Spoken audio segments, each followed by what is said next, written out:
Assalamualaikum warahmatullahi wabarakatuh. Alhamdulillahilladzi jalla wa ala wa nashkuruhu syukra man ufiya minal bala. Ashhadu an la ilaha illallah wahdahu la syarika lahu fala mumatsila. وأشهد أن سيدنا محمدا نبيا ورسولا اللهم صل وسلم وبارك على سيدنا وحبيبنا وشفيعنا ومولانا محمد وعلى آله وأصحابه ومن تبع هداه.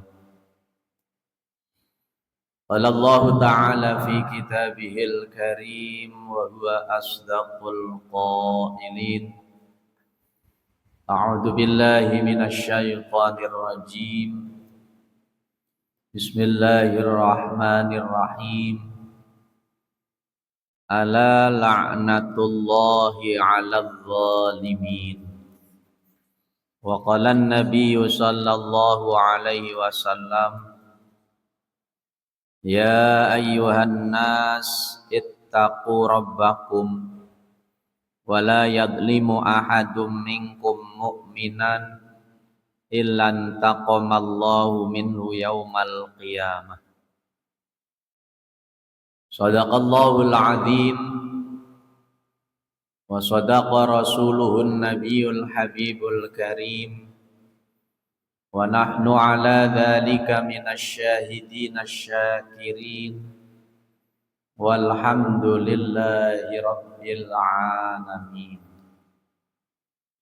Jamaah salat subuh Masjid Jami At-Taqwa di Komplek PCI Blok C20 yang mudah-mudahan semuanya senantiasa dirahmati dan diberkahi oleh Allah Subhanahu wa taala. Sebelum kita melanjutkan kajian kitab Tanbihul Ghafilin karangan Imam Abu Laits As-Samarqindi, pada kesempatan pagi hari ini Ahad tanggal 23 Dzulqa'dah 1447 Hijriah yang bertepatan dengan tanggal 10 Mei 2026 Masehi. Marilah terlebih dahulu kita bersama-sama tidak lupa dan tidak bosan-bosannya untuk memanjatkan puja dan puji serta rasa syukur kita kehadirat Ilahi Rabbi Rabbil Alamin, Allah Subhanahu wa ta'ala yang tiada hentinya melimpah curahkan berbagai nikmatnya kepada kita sekalian. Baik nikmat masih ditetapkan dan dikuatkannya Islam, iman dan ihsan kita, nikmat sehat walafiat, maupun nikmat alhamdulillah masih disampaikannya umur kita, sehingga pagi hari ini kita bisa kembali duduk bersama di majelis yang mulia ini dalam rangka sama-sama mencari keberkahan dan keridhaan Allah Subhanahu wa ta'ala. Melalui taklim pada pagi hari ini mudah-mudahan setiap kesalahan dan dosa-dosa kita semua diampuni oleh Allah Subhanahu wa ta'ala, dan mudah-mudahan hidup kita yang hanya sekali di dunia ini senantiasa mendapatkan hidayah dari Allah Subhanahu wa ta'ala, sekaligus mudah-mudahan langkah kaki dan niat kita dari rumah menuju majelis ini kelak akan menjadi wasilah dan sebab dimudahkannya langkah kita semua masuk ke dalam surga. Amin ya rabbal alamin. Salawat ma'assalam marilah sama-sama kita sampaikan kepada uswah kita, junjungan kita, yaitu baginda Nabi besar Muhammad sallallahu alaihi wasallam, berikut para keluarga, para sahabat, para pengikut dan juga umatnya ila yaumil qiyamah. Jamaah Masjid Jami At-Taqwa yang dirahmati oleh Allah Subhanahu wa taala, masih melanjutkan bab tentang majaa minadz zulmi, bab yang berkaitan dengan perbuatan zalim. Sebagaimana sebelumnya telah kita bahas bahwa zalim itu merupakan salah satu perbuatan dosa yang dijelaskan oleh Imam Abu Lais As-Samarqandi, bahkan perbuatan zalim atau aniaya itu lebih besar daripada atau lebih berbahaya daripada zalim kita kepada Allah Subhanahu wa taala. Zalim kepada manusia itu lebih berbahaya daripada zalim kepada Allah Subhanahu wa taala. Sebab hal-hal yang berkaitan dengan Allah Subhanahu wa taala, Allah itu Maha Pemaaf, Pengampun, Pemurah dan Penyayang. Namun ketika hal itu berkaitan dengan sesama manusia, maka Allah tidak akan memaafkan, tidak mengampuni kita selama kita tidak meminta halal atau meminta maaf kepada orang yang pernah kita zalimi atau pernah kita aniaya. Inilah yang menyebabkan kenapa zalim atau aniaya ini merupakan dosa besar yang bisa melenyapkan keimanan kita. Bahkan dikhawatirkan kita keluar dari dunia ini tidak membawa iman karena perbuatan aniaya atau zalim kita. Oleh karena itu, apabila kita tentunya tidak mampu untuk meminta kerelaan orang yang pernah kita aniaya, maka hendaklah kita memohonkan ampun dan mendoakan bagi orang yang pernah kita aniaya dengan harapan orang itu kelak pada hari kiamat bisa merelakannya atau memaafkan kita. Inilah perlunya, kata Imam Abu Lais As-Samarqandi, kita selalu mendoakan sesama kita, terutama orang yang pernah kita zalimi, baik berkaitan dengan kehormatan atau hutang piutang. Manakala kita hendak membayar hutang kepada seseorang yang ternyata orang itu kita kehilangan jejak, apakah sudah meninggal dunia, ahli warisnya pun tidak kita temukan, maka solusinya adalah mohonkan ampunan kepada Allah orang tersebut. Jika ada rezeki bagi kita, sedekahkan sesuatu atau mungkin uang yang pernah kita pinjam itu kita sedekahkan dengan nama dia, orang yang kita pinjam uangnya tersebut.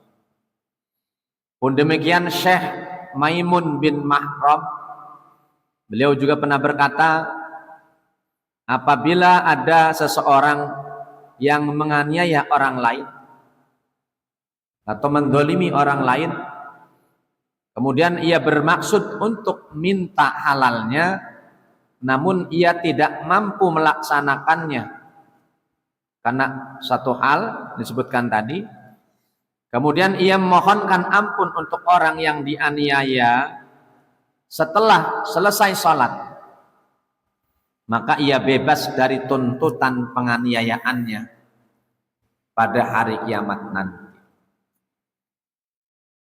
Itulah juga pesan Nabi kepada Sayyidatina Aisyah sebelum tidur, salah satunya adalah, wahai istriku, jangan kamu tidur sebelum kamu meminta ridho kepada muslimin dan muslimat semua. Dengan cara apa ya Rasulullah? Kalau sebelum tidur ngetok pintu tetangganya kiri kanan terus satu RT, waduh kapan tidurnya, ngeganggu lagi. Kata Rasul sambil tersenyum, doakan, mohonkan ampunan mereka kepada Allah. Allahumma firli wali walidayya walil mu'minina wal mu'minat yauma yaqumul hisab. Ya Allah, ampuni dosa dosa kedua orang tuaku, dan dosa muslimin muslimat, baik yang berbuat baik kepadaku atau yang berbuat jahat kepadaku, bahkan orang yang pernah aku aniaya. Ya. Itu caranya. Abdullah ibnu Mas'ud radhiyallahu an, qala, beliau berkata, barang siapa yang membantu orang yang berbuat aniaya, membantu orang berbuat dolim, atau ia mengajari cara pembelaannya untuk mengalahkan hak seorang muslim, maka ia akan mendapatkan murka Allah subhanahu wa ta'ala, dan ia pun menanggung dosanya. Kemudian ruwiya an Umar bin Khattab radhiyallahu an, diriwayatkan dari Sayyidina Umar bin Khattab radhiyallahu an, qala lil Ahnaf bin Qais, beliau pernah berkata kepada salah seorang sahabat bernama Al Ahnaf bin Qais. Kata Sayyidina Abu Bakar bin Khattab radhiyallahu an, siapakah orang yang paling bodoh itu? Al Ahnaf menjawab, orang yang menjual akhiratnya untuk kepentingan dunianya. Menjual akhirat untuk kepentingan dunianya, itulah orang yang bodoh. Wa qala Umar, Umar berkata, ala adullukum, maukah aku beritahu kamu wahai Ahnaf bin Qais, siapakah orang yang lebih bodoh dari itu? Man ajhalu min dalika, siapa orang yang lebih bodoh daripada orang yang menjual agama akhirat untuk dunianya tadi? Al-Ahnaf menjawab, tentu bala ya Amirul Mukminin, tentu wahai Umar bin Khattab radhiyallahu anhu. Wa qala Umar, Umar pun berkata, orang yang menjual akhiratnya untuk kepentingan dunia orang lain.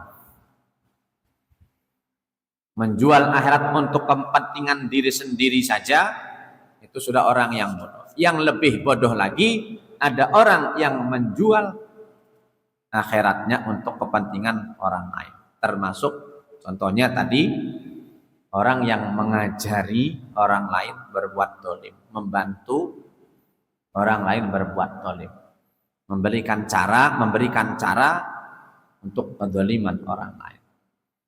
Tuh. Kata Nabi, man sanna sunnatan sayyi'atan falahu wizruha wa wizru man amila biha wa la yanqusu minhu syai'an ila yaumil qiyamah. Barang siapa yang menunjukkan jalan, mendukung, memfasilitasi satu perbuatan dolim atau jelek, maksiat, maka baginya dosa dan dosa orang yang mengikutinya. Tidak dikurangi sedikit pun dosanya sampai hari kiamat. Ya. Itulah kerugian orang yang mengajarkan kedoliman kepada orang lain. Diriwayatkan dari Sayyidina Ali bin Abi Thalib karramallahu wajhah. Sayyidina Ali pernah berkata dengan ketawaduannya, beliau mengatakan, saya tidak pernah berbuat baik kepada seseorang dan juga tidak pernah berbuat jahat kepadanya, karena Allah subhanahu wa ta'ala pernah berfirman, man amila shalihan falinafsih wa man asa'a fa'alaiha. Dalam surat Fussilat ayat 46 Allah berfirman, man amila shalihan falinafsih, barang siapa mengerjakan kebajikan maka pahalanya untuk dirinya. Wa man asa'a fa'alaiha, dan barang siapa yang berbuat dosa atau kesalahan, maka dosanya menjadi tanggungannya sendiri. Ya. Wala taziru waziratu wizra ukhra. Seseorang tidak akan menanggung dosa orang lain. Ini sesuai senada dengan surat ini, surat Al-Isra. Artinya, maksudnya apa? Kata Sayyidina Ali, jika kita berbuat baik kepada seseorang, maka sebenarnya kebaikan itu untuk saya sendiri. Tuh, kita berbuat kepada orang lain kebaikan untuk kita sendiri. Dan jika saya berbuat jahat, maksiat kepada seseorang, maka sebenarnya itu kejahatan itu untuk saya sendiri. Maksud Sayyidina Ali nanti orang itu nggak dapat pahala, ya kalau berbuat perbuatan, karena pahala itu untuk kita sendiri. Itu bahasa tawaduknya Sayyidina Ali. Kemudian Imam Abu Lais As-Samarqindi meriwayatkan bahwa Muhammad bin Al-Fadl berkata dengan sanad dari Abu Sa'ad Al-Khudri radhiyallahu an, qala, beliau berkata, ada seorang lelaki dari sahabat Muhajirin dulu yang mempunyai keperluan khusus kepada Rasulullah sallallahu alaihi wasallam dan ingin bertemu dengan beliau atau Rasulullah sallallahu alaihi wasallam dengan tujuan agar bisa leluasa mengungkapkan permasalahannya. Pengennya 4 mata sama Rasulullah sallallahu alaihi wasallam. Sedangkan pada saat itu beliau berada di Baqo, sedang mengatur pasukan. Ya. Beliau biasa tentunya mengelilingi pasukan sebelum perang di waktu malam sampai menjelang waktu subuh, mengatur pasukan kalau perang. Untuk selanjutnya pasukan sebelum berangkat tentunya melaksanakan sholat subuh berjamaah. Akan tetapi pada malam tersebut beliau tertahan sampai pagi karena salah seorang sahabat dari Muhajirin tadi. Ya. Bahkan pemuda itu atau laki itu tiba-tiba datang memegang tali kendali unta baginda Rasulullah sallallahu alaihi wasallam seraya berkata, "Ya Rasulullah, saya mempunyai keperluan denganmu." Kalau Rasul bersabda, "Lepaskan. Kamu akan mendapatkan apa yang kamu inginkan." Ini ngeyel nih orang muhajirin, laki orang muhajirin ini, dia tidak mau melepaskannya, kekeh tidak melepaskan tali kekang unta Rasulullah SAW. Kemudian Rasulullah karena khawatir sholatnya akan terlambat, sholat subuhnya akan terlambat, maka beliau memecut orang itu. Kalau memecut itu mencambuk, pakai cambuk, cemeti namanya. Ya, mencambuk lelaki muhajirin tersebut. Ya. Lalu Rasulullah SAW meninggalkan orang itu, lantas mengerjakan sholat subuh. Setelah selesai sholat subuh, Rasulullah SAW ya mencari orang yang tadi dicambuk Rasulullah sebelum sholat subuh. Ya. Apabila ada di antara jamaah yang tadi kata Rasulullah itu, saya cambuk, tolong berdiri, kata Rasul. Rasul mengulangi karena tidak ada yang jawab. Rasul mengulangi lagi, tolong siapa yang merasa tadi sebelum sholat saya cambuk, tolong berdiri, kata Rasulullah SAW. Kemudian orang muhajirin itu berkata, A'udzubillah, aku berlindung kepada Allah. Ya, kemudian aku berlindung kepada Rasulullah SAW. Tidak apa-apa ya Rasul, saya orangnya. Rasul bersabda, ta'al, kemari kamu. Setelah lelaki itu mendekat, Rasul SAW duduk di depannya, lalu memberikan cambuk yang tadi Rasulullah cambuk kepada orang tersebut. Kemudian kata Rasul, silahkan cambuklah saya sebagaimana saya tadi mencambuk. Ya. Kemudian laki itu berkata, saya tidak akan memecut Rasulullah, saya tidak akan mencambuk Rasulullah. Allah Rasul bersabda, tidak apa-apa, silahkan cambuk saya karena tadi saya telah mencambuk kamu.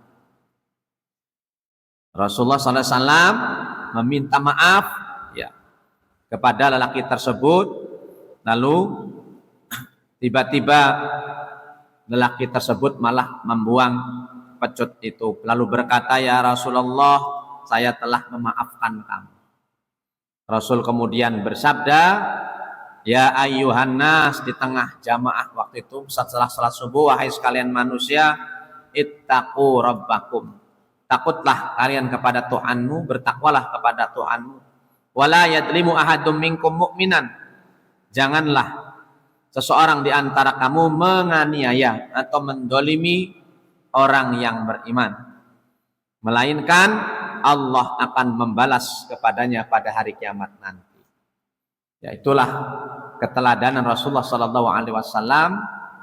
Ya, ketika berbuat sesuatu kesalahan langsung minta maaf karena khawatir nanti di hari kiamat ada pembalasan nanti. Pasti Allah akan balas. Tidak ada seorang mukmin yang menganiaya orang mukmin lainnya, kecuali hari kiamat nanti Allah akan membalas kepada kezaliman atau aniaya yang pernah kita lakukan. Kemudian Rasul juga bersabda, "Innal madlumina humul muflihuna yaumal qiyamah." Sesungguhnya orang-orang yang dianiaya, orang yang terdolimi adalah orang-orang yang beruntung hari kiamat. Maka jangan merasa rugi, jangan merasa pesimis kalau kita sering didolimi orang lain. Ya, beruntung kata Nabi, mereka lah orang yang beruntung. Walaupun kelihatannya sewaktu di dunia orang yang disakiti, orang yang itu kan kelihatannya kasihan, untung hari kiamat nanti. Ya, panen pahala dari orang yang pernah menganiaya. Itulah kebangkrutan yang sesungguhnya bagi seorang. Bangkrut di dunia dalam usaha, dalam bisnis nggak jadi masalah. Tapi jangan nanti bangkrut di akhirat. Amalnya banyak, sholatnya rajin, puasanya rajin, bangun malam rajin. Tapi kedolimannya selama hidupnya, ini menyebabkan semua amal yang dia miliki habis, disedot, diambil, dialihkan kepada orang-orang yang semasa hidupnya pernah dianiaya oleh dia. Itulah kebanyakan sesungguhnya. Kemudian ulama besar Abu Sufyan As-Sawri, beliau juga berkata, apabila kamu menghadap Allah Subhanahu wa ta'ala dengan membawa 70 dosa yang berkaitan antara kamu dengan Allah, itu lebih ringan daripada kamu menghadap kepada Allah dengan membawa 1 dosa yang berkaitan antara kamu dengan sesama manusia. 70 banding 1. Ya, kita datang kepada Allah dengan membawa 70 dosa, itu lebih ringan. Itu ringan daripada kita menghadap kepada Allah 1 dosa kaitannya dengan sesama manusia. Ini yang lebih berat. Tuh, karena sekali lagi, kalau hak kita kepada Allah itu mudah.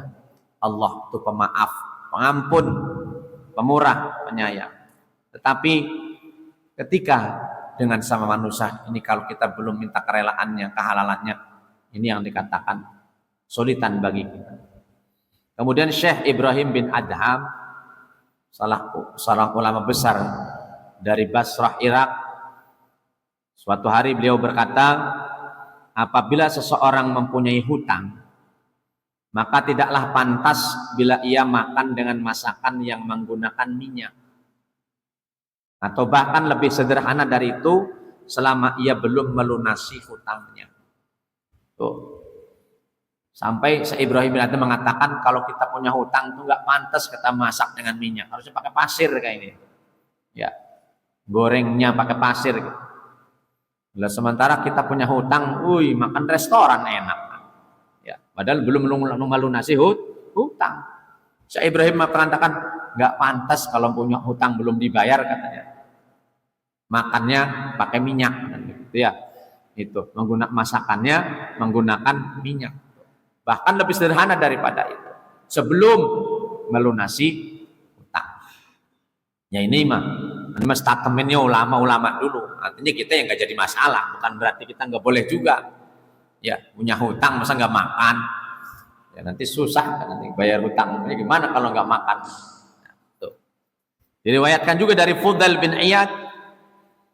Qala, beliau berkata, membaca 1 ayat Al-Quran lalu mengamalkannya itu lebih baik bagiku daripada menghatamkan Al-Quran 1000 kali.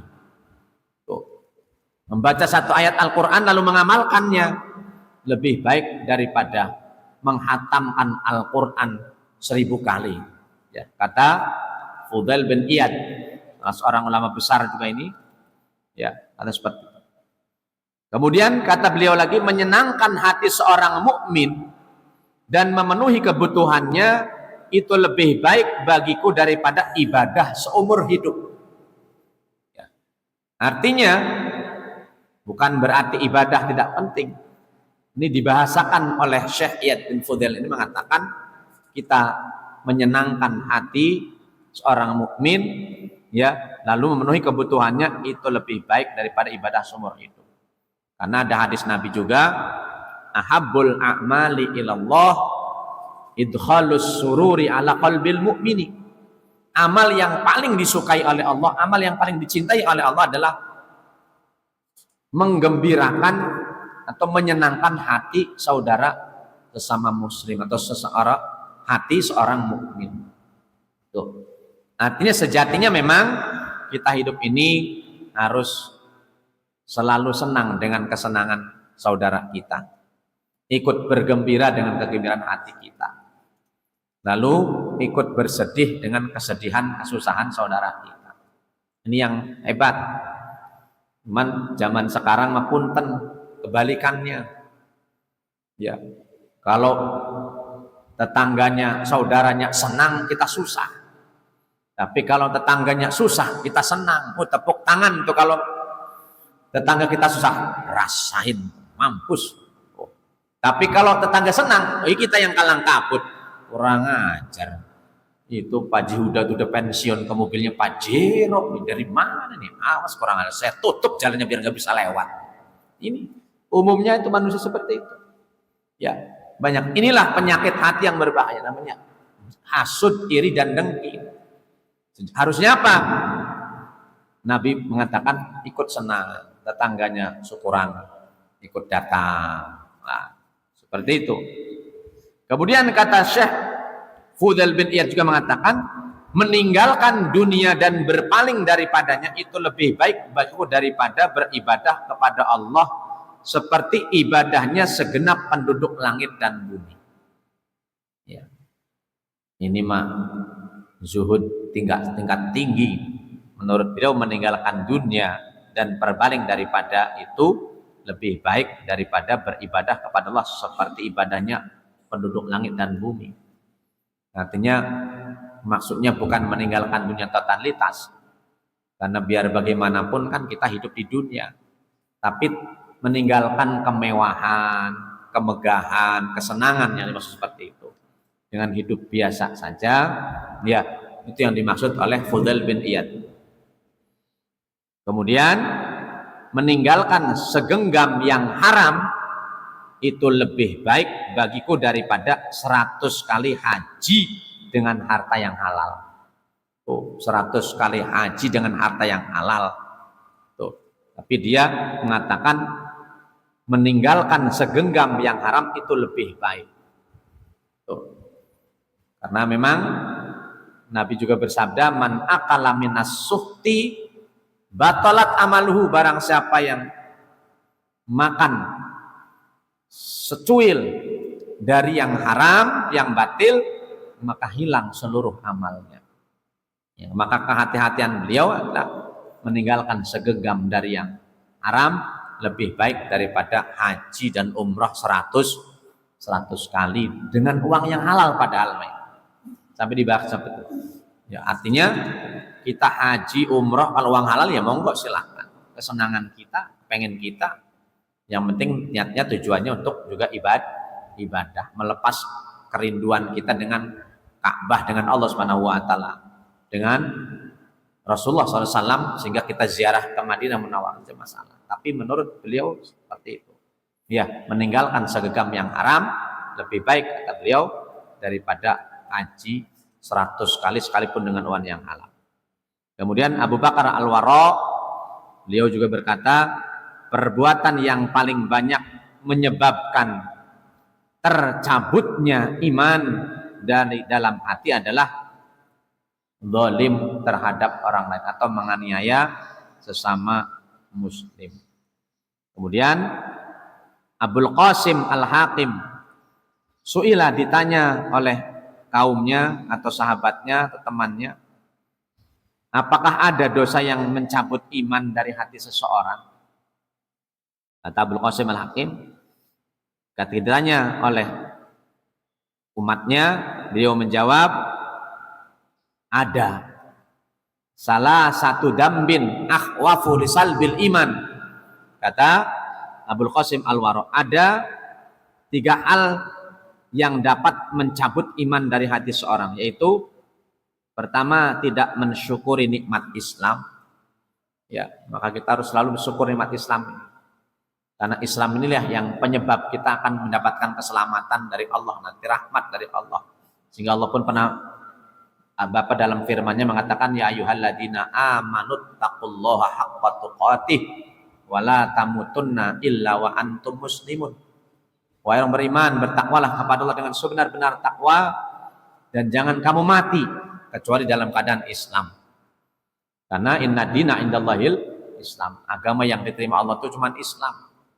Wa may yabtaghi ghairal islam madina falay yuqbala minhu wa huwa fil akhirati minal khasirin. Barang siapa yang memeluk agama selain agama Islam, selamanya tidak akan diterima.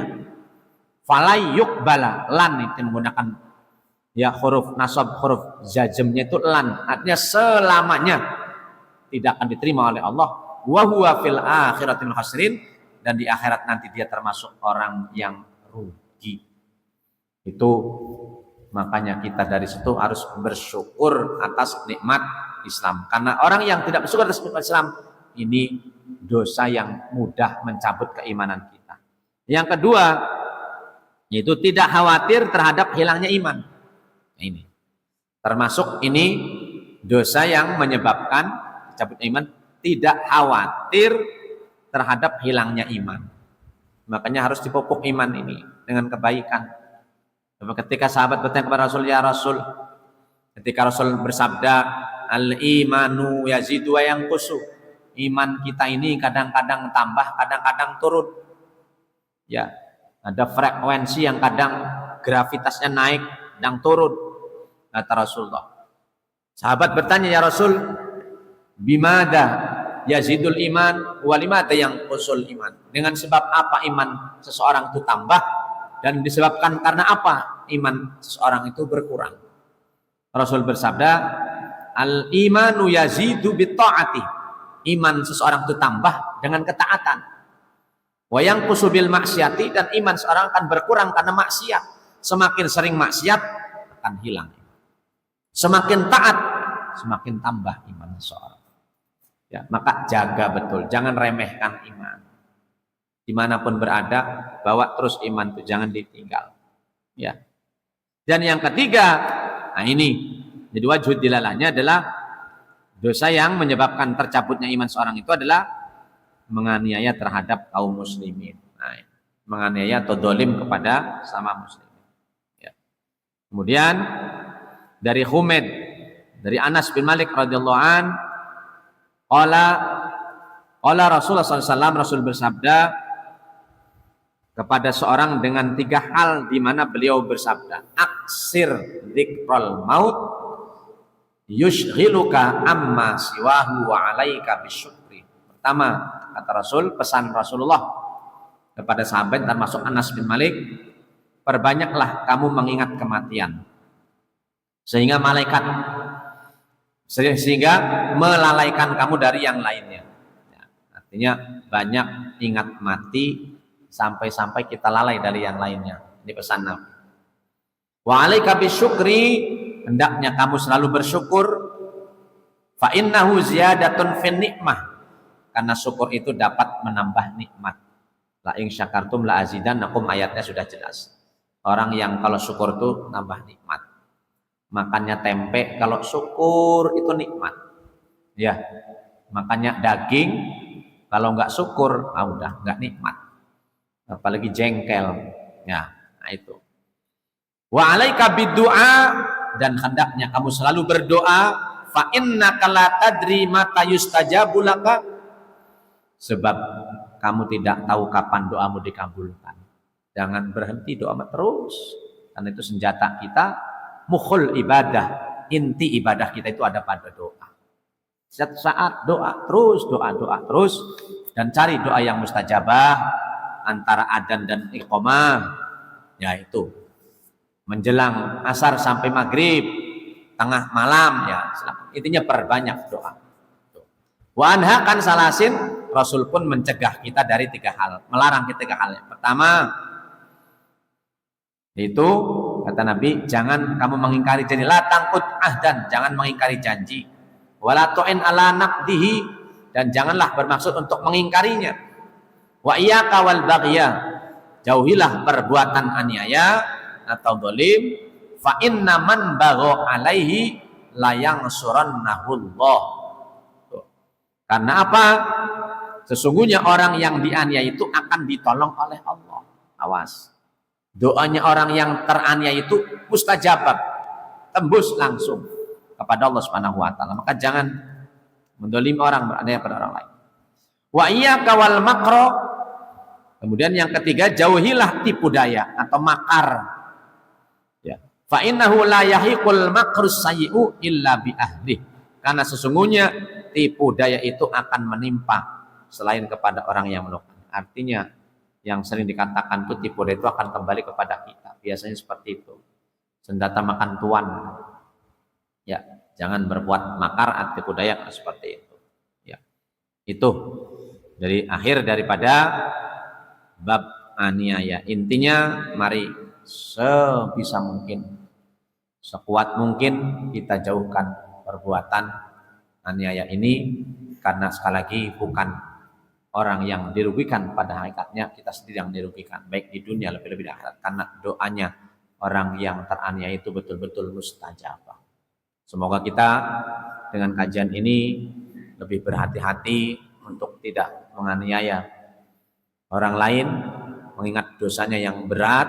Kan berarti beratnya apa? Kalau kepada Allah beratnya kayak apapun Allah pengampun, tapi kepada orang lain sekecil apapun jangan remehkan. Hendaknya kita meminta halal atau minta maaf kepada orang yang bersangkutan. Demikianlah mungkin kajian akhir dari bab zalim. Mudah-mudahan kita senantiasa dilindungi oleh Allah, ditolong oleh Allah untuk bisa senantiasa berbuat kebajikan dan menjadi hamba-hamba Allah yang muhsinin. Amin ya rabbal alamin. Sambil nunggu waktu syuruk, silakan jika ada yang mau bertanya atau menambahkan terkait yang kita kaji bagian ini, silakan. Memang ketika kita didolimi orang lain ada 2 kemungkinan. Yang paling sering kita membalasnya ya. Maka yang hebat itu udah tentu yang kita pasrah, diam saja. Ya. Untuk mendoakan kebaikan, karena itu akan kembali kepada kita. Jangan mendoakannya wah pasah-pasah, ngedoainya mudah-mudahan walat, mudah-mudahan sama aja orang mah diam. Ada yang balas, dolimin lagi. Dia mencaci kita, caci lagi. Dolimin lagi. Ya, karena dia nutup jalan, tutup lagi lebih tinggi. Dia nutup ini, tinggi lagi rumah kita lah. Itu namanya kita sama aja dengan dia. Ya, artinya tentu dosa kita lebih gede daripada dia kalau kita balas. Ya, itu. Sebaiknya yang kedua tadi, kita pasrah, kita sabar dalam melakukan pasrah ya. Sabar, tapi tetap kita berbuat baik kepada dia. Sebagaimana Rasulullah ketika didolimi, Rasul mendoakan kebaikan dan berbuat baik kepada. Itu pahalanya luar biasa itu, nggak berhenti. Belum lagi nanti di akhirat kita akan mendapatkan kebaikan orang itu. Itu. Ya, jadi kalau membalas rugi berarti. Karena Rasul pun tidak pernah mengajarkan membalas kedoliman dengan kedoliman. Idfa billati hiya ahsan. Nabi itu selalu membalasnya dengan kebaikan. Contohkan Nabi diludahi, Nabi hendak dibunuh dan sebagainya, Nabi selalu malah baik. Dilempar sampai berdarah Rasulullah. Ya. Dengan kotoran unta Rasulullah itu. Tapi Rasul walaupun malaikat Jibril nawari Muhammad, kalau kamu mau akan saya timpakan gunung di kepala mereka, berhancur semuanya. Jangan kasihan. Didoakan oleh Allah, berikanlah hidayah, tunjuk kebaikan kepada mereka, karena mungkin mereka tidak tahu. Seperti itu. Ya, jadi yang saya lakukan adalah pasrah atau sabar dengan mendoakan kebaikan. Ya, itu luar biasa, di pahalanya banyak, tambah banyak lagi nanti. Satu lagi. Baik, demikian kajian kita pada pagi hari ini. Mudah-mudahan sekali lagi apa yang kita kaji mengingatkan kepada kita dan memperbanyak kepada kita untuk berbuat kebaikan, karena Allah rahmatnya, kasih sayangnya sangat dekat dengan orang yang berbuat kebaikan. Sebaliknya, Allah akan membalas setiap kedoliman yang kita lakukan kepada orang kelak pada hari kiamat. Semoga kita semua digolongkan kepada orang-orang muhsinin dan diwafatkan dalam keadaan husnul khatimah. Amin ya rabbal alamin. Kita tutup kajian pada pagi hari ini dengan sama-sama membaca doa kafaratul majlis. Bismillahirrahmanirrahim. Subhanakallah bihamdik, asyhadu an la ilaha illa anta, astaghfiruka wa atubu ilaik. Birahmatika ya arhamar rahimin. Hadani Allah wa iyyakum ajma'in. Wallahu al-muwaffiq ila aqwamit thariq. Assalamualaikum warahmatullahi wabarakatuh. Assalamualaikum ya akhi ya ukhti. Assalamualaikum ya akhi ya ukhti.